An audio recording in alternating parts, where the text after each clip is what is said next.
Good morning, everybody. I'm Abby Brown from Iowa PBS. We'll give just a minute for people to get logged in.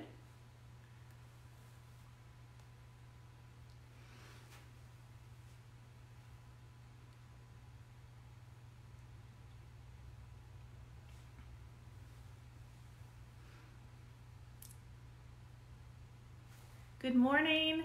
Welcome to Storytime.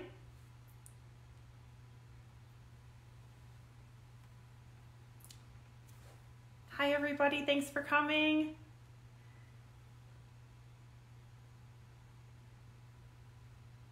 Welcome to Storytime, everybody. We'll give just another minute for everyone to get logged in.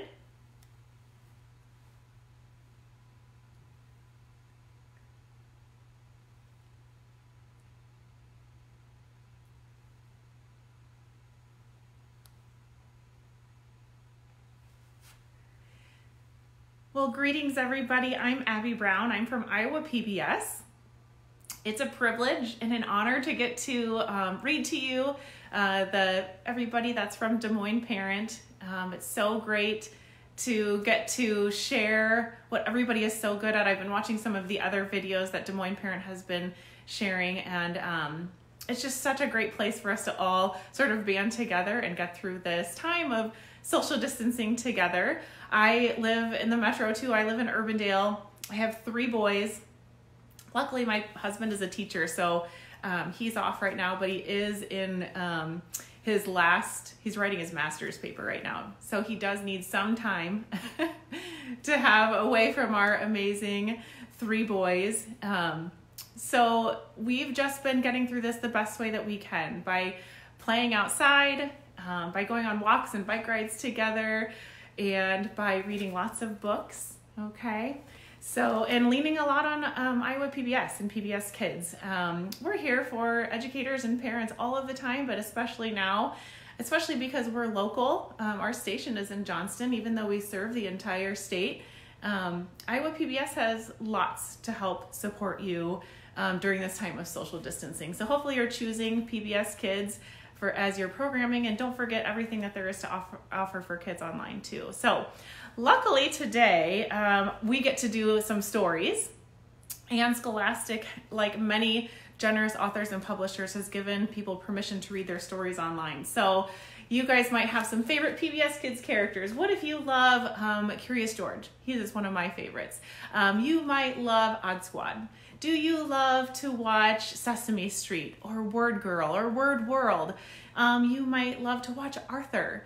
All of those characters and so many more are some of my favorites too. But today we are going to read a couple of books that my friend Mr. Everett let me borrow. And we're going to read these for story time today. So the first one is The Dog Who Cried Woof, okay? And this is a story that's based on a fable. A fable is a story that has a moral, and a fable is a story that you can learn from. So as we're reading this, try to figure out what the lesson is, okay? So, The Dog Who Cried Woof. And of course, the author is always Norman Bridwell. It's a beautiful day, Cleo said. Let's play tag in the woods. I don't think so, Clifford said. Don't you know about Stinky, the skunk ghost?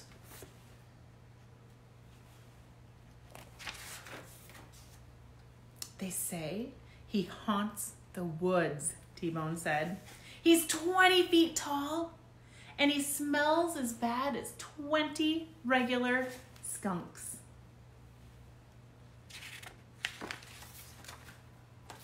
That's just a story, Cleo said. Don't you know Stinky isn't real? Well, of course we do, Clifford said. Then what are you waiting for, Cleo said. Clifford, you're it.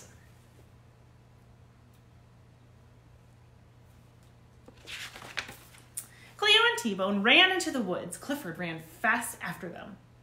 Cleo was fast, but Clifford was faster. He reached out to tag her. Look behind you, Cleo shouted.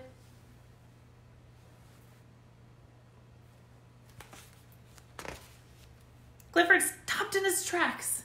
So did T-Bone. "What?" they asked. "It's Stinky the skunk ghost," Cleo cried.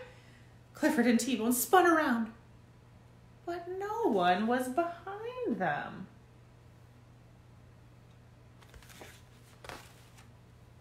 Cleo fell over laughing. "I fooled you." "That's not funny," said T-Bone. "You scared us." "I'm sorry," Cleo said, "but you guys know Stinky's not real. Let's go swimming."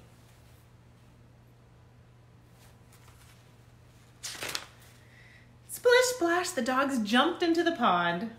"Where is Cleo?" Clifford asked suddenly.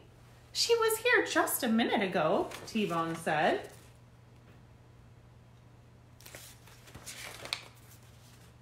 Just then, Cleo cried out from the woods, "Help!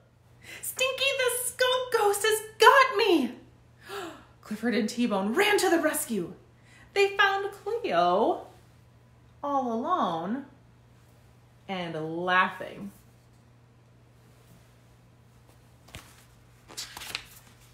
"You fooled us again," Clifford yelped. "That wasn't nice." "It was just a joke," Cleo said. Clifford and T-Bone were not amused. They turned and walked away.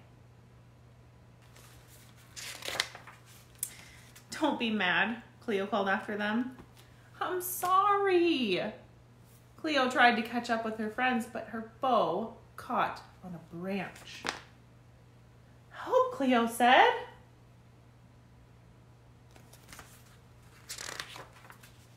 Clifford and T-Bone kept walking.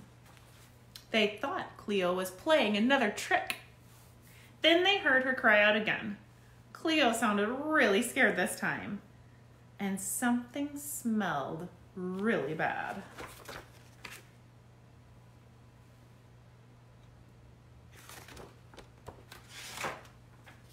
"P.U.," Clifford said. "That must be Stinky.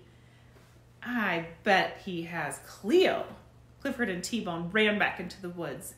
A skunk did have Cleo, but this was no ghost. The skunk was real, very real.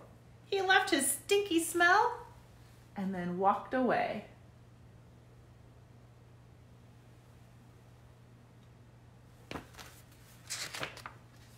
T-Bone held his nose while Clifford set Cleo free. "Thanks, guys," Cleo said. "I'm sorry I played those tricks on you."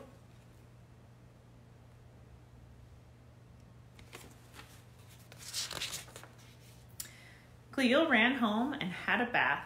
Then she went to find her friends. "I'll never trick you again," she promised. "I've learned my lesson the stinky way."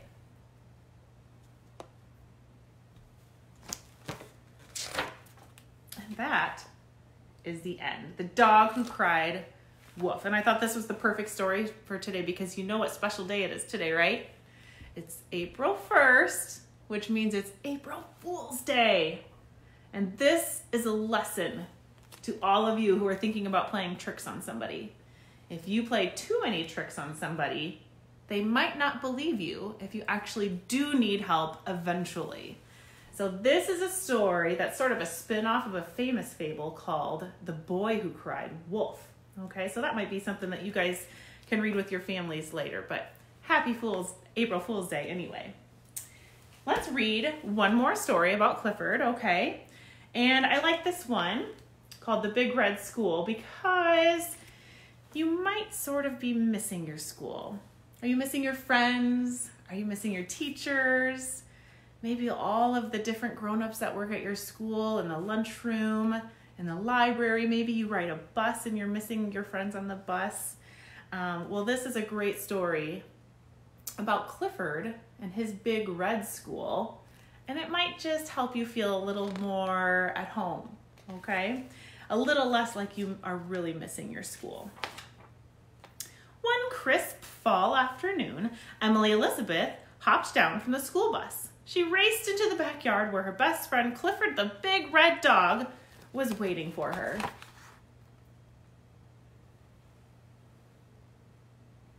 Emily, Clifford greeted her. How was school today? It was great, Emily Elizabeth told him. We did so many fun things. We had circle time in the morning, Emily Elizabeth said. We painted pictures and art and played maracas and music. And at snack time, we had fruit cups. Clifford wagged his tail. School sounds like so much fun. I wish I could go. I wish you could go too, Emily Elizabeth said, but I think you might be a little too big for our classroom.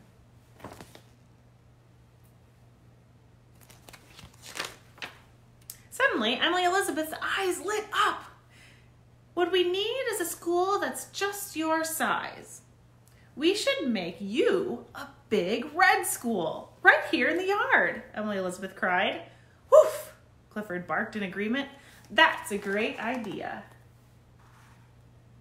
Emily Elizabeth and Clifford got to work.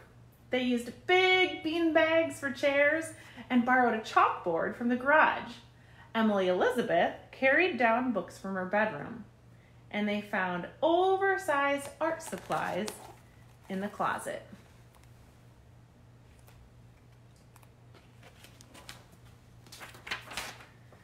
Then Clifford's doggy pals, Bailey and Tucker, passed by. Well, hiya, Clifford. They called over the fence. What you doing? I'm going to school, Clifford exclaimed. Cool, said Bailey. Can we come too? Of course, Clifford said. We're just about to start big red circle time. Let's go around the circle and share our favorite things, Emily Elizabeth said. I like best friend kisses. Clifford gave Emily a great big lick.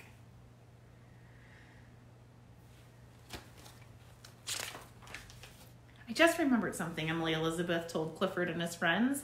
She hurried to ask her dad if she could borrow his camera. You can't have a first day of school without pictures. Do your guys' parents take your picture when you're on your way to school? I bet they do. Next was story time. This tale is all about 3 little pups who take an exciting boat ride. Emily Elizabeth read aloud. Whew! Clifford's eyes grew wide. He loved listening to stories, especially doggy adventures.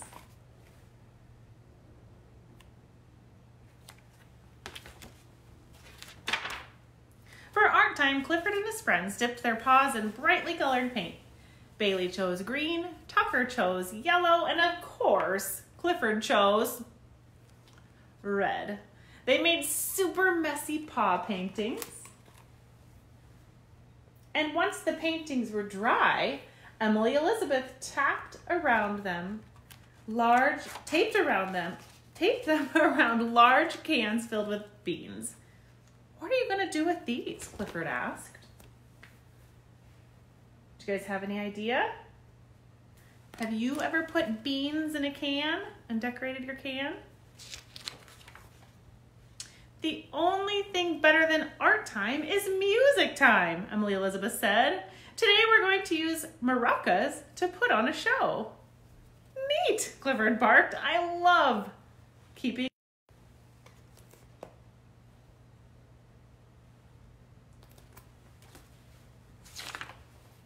Then Clifford's tummy rumbled. Did you say that school has snack time? He asked Emily Elizabeth. I sure did, Emily Elizabeth whistled. Come on in, guys.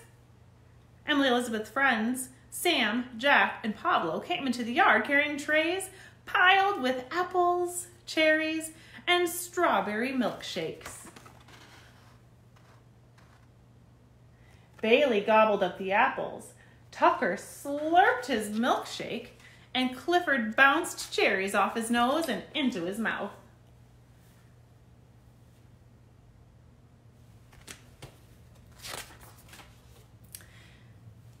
As his first day of school came to a close, Clifford watched his friends head home.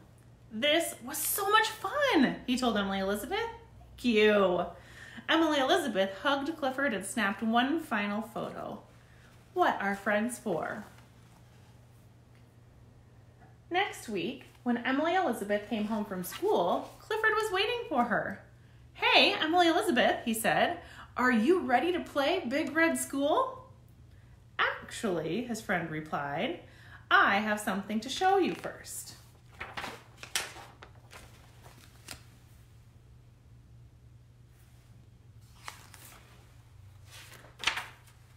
Emily Elizabeth held up a beautiful scrapbook.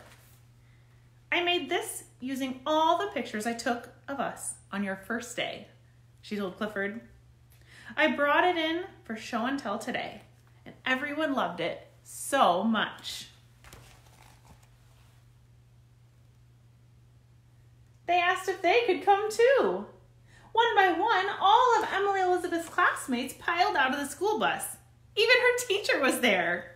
They all wanted to enjoy an afternoon at Clifford's Big Red School. Clifford showed all of Emily Elizabeth's friends how to share Big Red Circle time. They shared story time, messy art time, loud music time, and of course, a Big Red snack time. Clifford was happier than ever.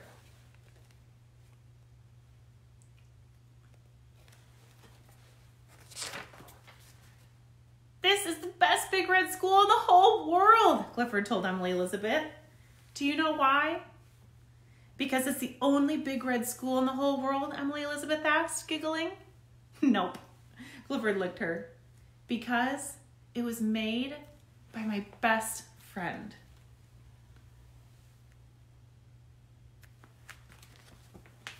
And that is the end of our story, Clifford and the Big Red School. So what's pretty cool about this is that clearly Clifford loves school. Clearly Emily Elizabeth loves school. And even though we can't go to school right now, you can always pretend, can't you? They made a Big Red story time. They had snacks. And you could easily pretend all of those things in your own home. Hopefully you have books to read. Hopefully you have some people in your house to play with. Hopefully you're getting to go outside and play, and maybe you even have some musical instruments. And if not, you can just make one like Clifford did, put some beans inside a can, and then you have a musical instrument. There's so many great ways to still enjoy being in school, even though we can't go to our buildings right now and be with all of our friends. I hope you are having a great time and making the most of this time of social distancing. I know there are lots of challenges that come along with it, but places like the Des Moines Parent Facebook page and all of the other great resources that are in Iowa and in Des Moines and all over the internet are making it so much better. So thank you to Des Moines Parent Facebook page. Thank you, Erin. And thank you to all of the kids out there that are getting through this together. Have a wonderful Wednesday. Goodbye, everybody.